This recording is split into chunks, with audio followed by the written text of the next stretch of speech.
तो आज की वीडियो में हम लेके आए हैं मुगल वंश से संबंधित हुमायूं और शेर शाह से संबंधित वन लाइनर रिवीजन महत्वपूर्ण प्रश्नों को।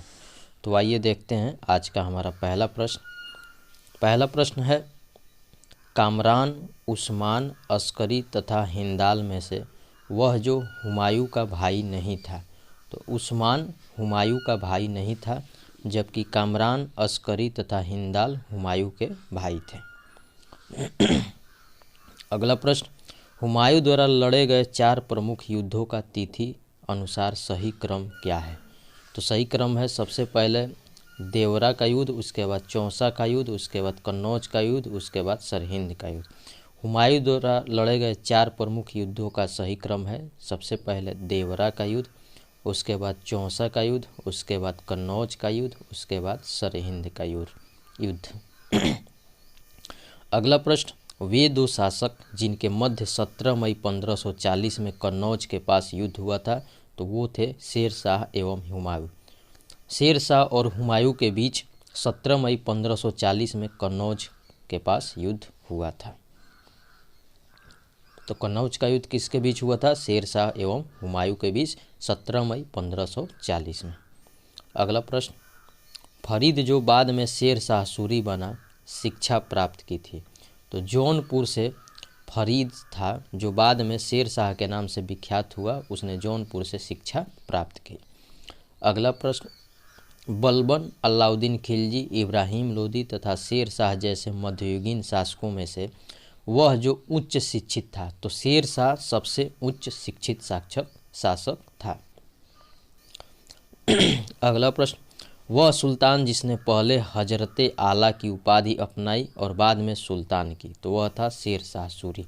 शेर शाह सूरी ने पहले हजरते आला की उपाधि धारण की, उसके बाद सुल्तान की उपाधि धारण की। अगला प्रश्न,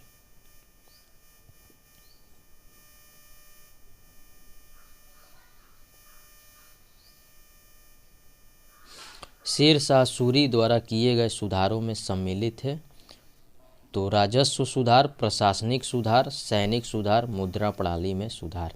शेर शाह सूरी द्वारा किए गए सुधारों में शामिल है राजस्व सुधार, प्रशासनिक सुधार, सैनिक सुधार, मुद्रा प्रणाली में सुधार। अगला प्रश्न, दिल्ली सल्तनत के पराभव के उपरांत जिस शासक द्वारा स्वर्ण मुद्रा का सर्वप्रथम प्रचलन किया गया वह था हुमायूं। दिल्ली सल्तनत के प्रभाव के उपरांत जिस शासक द्वारा स्वर्ण मुद्रा का सर्वप्रथम प्रचलन किया गया वह था हुमायूं। अगला प्रश्न, हुमायूं ने चुनार दुर्ग पर प्रथम बार आक्रमण कब किया। तो 1532 ईस्वी में हुमायूं ने चुनार दुर्ग पर प्रथम बार आक्रमण किया था। अगला प्रश्न, सामूगढ़ का युद्ध हुआ था। तो 1658 ईस्वी में सामूगढ़ का युद्ध हुआ था। अगला प्रश्न, अपने बादशाह पति हुमायूं के लिए मकबरे का निर्माण करवाया था। तो हाजी बेगम ने अपने बादशाह पति हुमायूं के लिए मकबरे का निर्माण करवाया था। अगला प्रश्न, शुद्ध चांदी का रुपया शुरू किया। तो शेर शाह ने शुद्ध चांदी का रुपया शुरू किया था। शेर शाह ने शुद्ध चांदी का रुपया शुरू किया था। अगला प्रश्न, शेर शाह के अंतर्गत तांबे के दाम और चांदी के रुपया की विनिमय दर क्या थी। तो 64:1 के संबंध 64:1 के अनुपात में शेर शाह के अंतर्गत तांबे के दाम और चांदी के रुपया की विनिमय दर थी। अगला प्रश्न, शेर शाह सूरी की मृत्यु कहाँ हुई थी। तो कालिंजर में शेर शाह सूरी की मृत्यु हुई थी। अगला प्रश्न, शेर शाह सूरी का अंतिम अभियान क्या था। तो कालिंजर राज्य के विरुद्ध शेर शाह सूरी का अंतिम अभियान था। अगला प्रश्न, मात्र एक मुट्ठी बाजरे के चक्कर में मैंने अपना साम्राज्य खो दिया, यह कथन किससे संबंधित है। तो ये कथन शेर शाह से संबंधित है। बहुत ही इम्पोर्टेंट प्रश्न है कि मात्र एक मुट्ठी बाजरे के चक्कर में मैंने अपना साम्राज्य खो दिया, यह कथन किससे संबंधित है। तो शेर शाह से संबंधित है। अगला प्रश्न, शेर शाह का मकबरा कहाँ स्थित है। तो सासाराम, बिहार में शेर शाह का मकबरा स्थित है। सासाराम कहाँ है? बिहार में।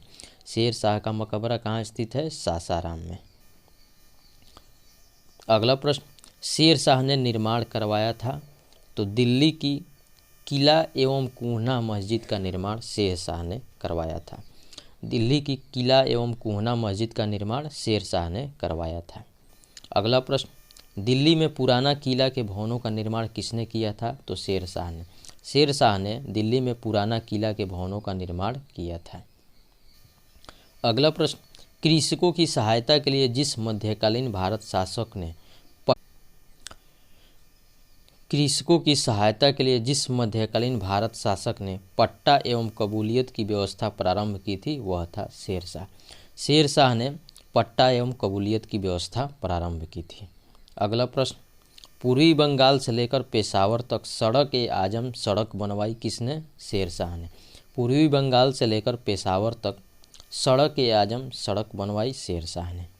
शेर शाह का उत्तराधिकारी कौन था? तो शेर शाह का उत्तराधिकारी इस्लाम शाह था।